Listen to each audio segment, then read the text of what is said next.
The Gauteng Etolls were officially launched in 2013, and 11 years later, they will now be switched off. However, the gantries will stay put.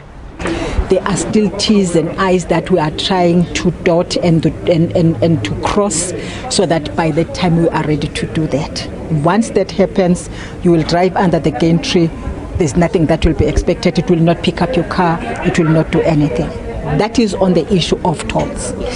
We will be switching them off for the purpose of tolls, but not for the purpose of other things such as security, because we believe that we can still use those gantries for security purposes. Sanral has been managing Gauteng's e-toll gantry since inception. For Sanral, the final decision on e-toll debt is being handled by policymakers like the Gauteng Government Department of Finance and Transport Minister.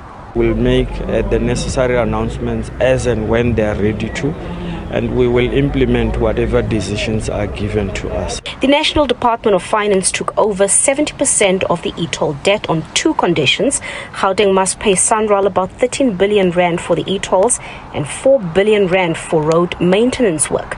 The 4 billion will be paid over 4 years, and the 13 billion will be borrowed from the banks. We want to give ourselves an opportunity for economic conditions to improve, for revenue generation to improve. Maybe the cutting of budgets will have also improved. So we want a long time. So it means we are going to start a new debt with the banks. Then we pay over a long time. But we can give Sanral this money now. But who will help Gauteng to pay the banks? Will it be taxpayers? This remains a mystery.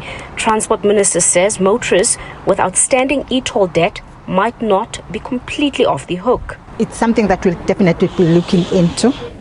We might decide that let's scrap everything. We might decide that maybe pay a portion of that or anything. That's a matter that we're looking into. Depending, of course, on what we agree upon, then we'll communicate to the people.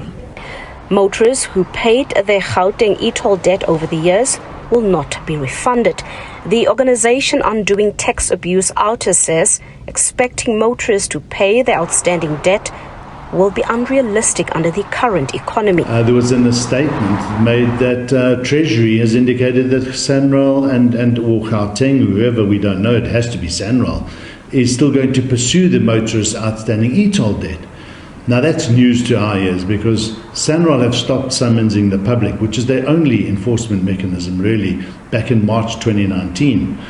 Now if they want to reopen that litigious warfare strategy with citizens, this would be crazy right now, especially in election year. But elections aside, this horse is bolted, this scheme is dead, and that money is, most of it is prescribed, those bills. And on top of that, they will never be able to suck those billions of rands out of the motorists in this economy, not at this stage. Meanwhile, OUTA remains resolute that the organization will defend motorists who receive summons from Sanral, emphasizing that no citizen should pay outstanding e-toll debt, as the e-tolls should have never happened in Gauteng. Patricia Fasage, SABC News in Pretoria.